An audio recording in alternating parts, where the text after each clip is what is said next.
Ngolo unfortunately isn't. His hamstring's not ready. So they're the ones of note. 1 second, Jamie. I'm just going to try and affect his camera. It's not on the laptop. Tom, do you want to speak about it? I think I just need to switch on.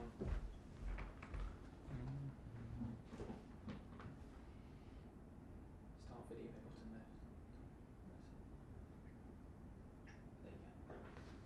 there. There you go, Jamie. That should be up and running. Do you want to continue from there? Yeah, thanks. Just secondly, Frank, on Fikayo Tomori, a year ago he was a regular starter for you. When did it start to go wrong from Chelsea, and why? Why has he fallen down the pecking order? I don't think there's any when did it start to go wrong. Fikayo's a developing player. As a team, as a squad, we had 4 centre-backs last year. I can't play 4 in one game. And you try and find consistency at different times. At one point, Fikayo was in that. And then later on, not so much. And then this year, we have 5 centre-backs. So the predicament is difficult for centre-backs that are not playing regularly. And that's why he may go out on loan for his development. As I say, as a young player, his development has been a huge rise in the last 2 or so seasons since I've been working with him. And that will continue, and we'll find the best path for that.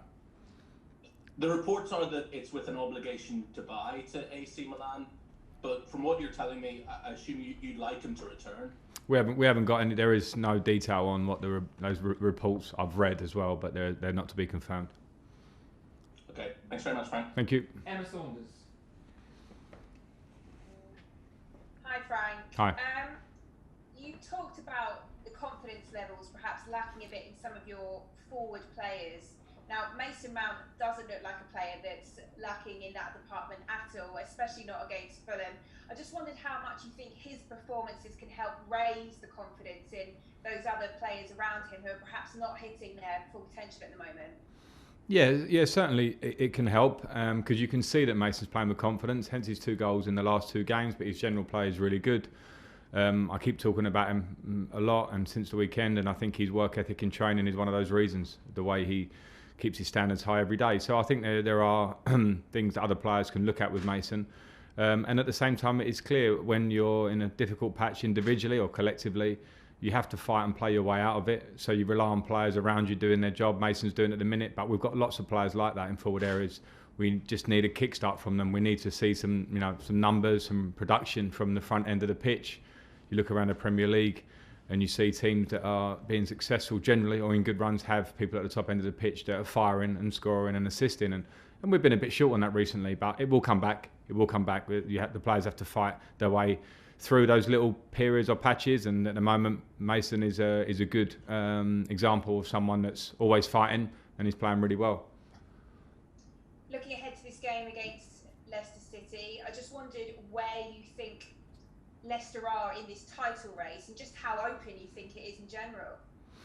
Yeah, I mean, they're in it for sure. The way they're playing, the results they get in their position in the league, it's clear. It's the same as last season. We managed to get above Leicester at the back end of the season, but it was a big ask for us because they're a very good team with very good individuals. We know that, and a really good manager, a really good coach in Brendan. So they're in the race. There are others that are in the race.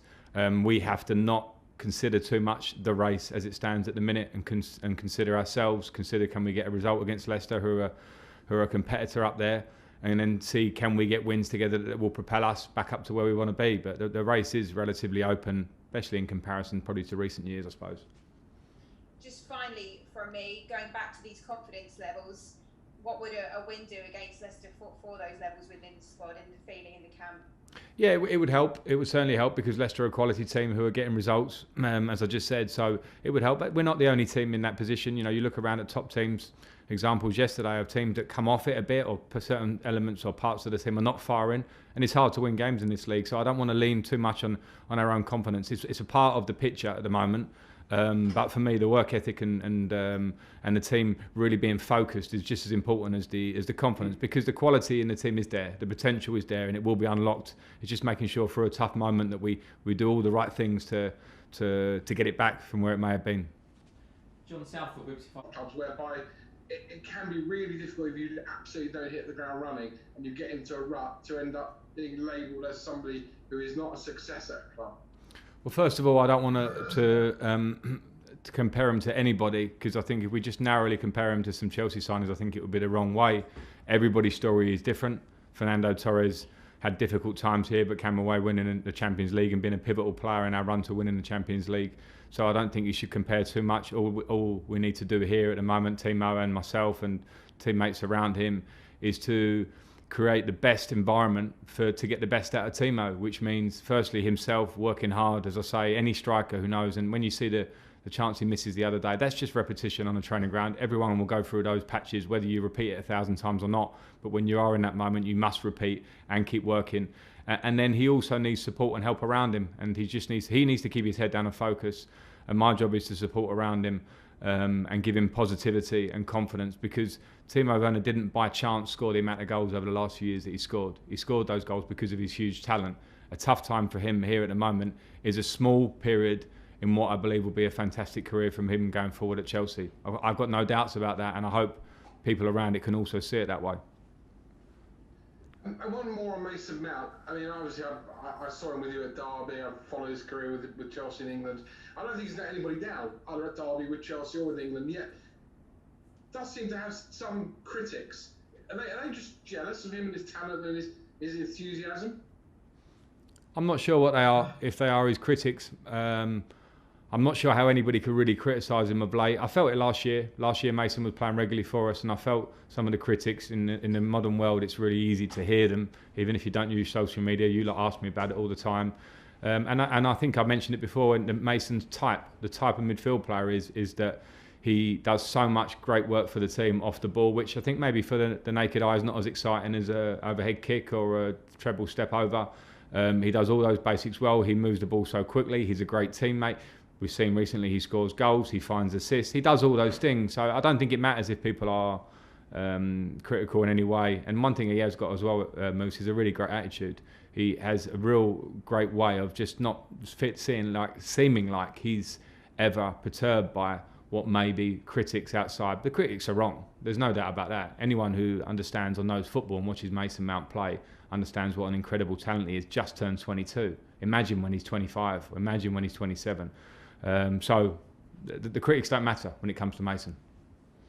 Funny one on Brendan, someone you know well. Always enjoyable when we take on someone who's a friend. Yeah, it is, and Brendan's a gentleman, and he's a good friend. Was very helpful to me in my career here as a player. Probably working more in the academy, but whenever he came over, it was very clear and evident that he was going to become a great coach in his own right, and he's gone on to do that. I think the jobs he's done at all his clubs have been really, really impressive, particularly the success he's having of late in the last few years. So, I enjoy going up against him. He's difficult to go up against because he's a really good coach and he's got good players. But at the same time, I'll have respect for Brendan no matter what. We'll have a tough battle and then shake hands. Well, not shake hands, sorry, we'll fist pump. Nick Pewell. Hi Frank, you said obviously forget the title race, that's just, effectively league table for the minute. Completely understand that. Can you get yourselves back into it? And just on the wider situation for January, obviously we've seen a loan for Danny today and talk, Fekir's bit situation's been much talked about. Do you need people to leave to bring people in? Is that a part of the equation for the transfer window? Again, the reason I say about the title race, I don't want to go that far, so it doesn't matter to say whether we can get back in it or not. At the moment, we just need to consider the games in front of us and try and win them and try and push ourselves steadily up the table. We're not in a bad position. We've had a bad short period of form. If we can put wins together this month, then the picture will change, as it's changed very quickly already this year in so many ways. So that's my point on that one. In terms of players, I think it's great for Danny to leave to go and play for himself as much as anybody, to go and try and get some games for himself. Fikayo, we'll see. I'm not considering about getting players out to bring in at this point. I'm trying to make sure that the balance of the squad we have here is right, and if there are players that move on and that's beneficial for them as well as for our squad, then that's a positive. Okay, that's the end of that session.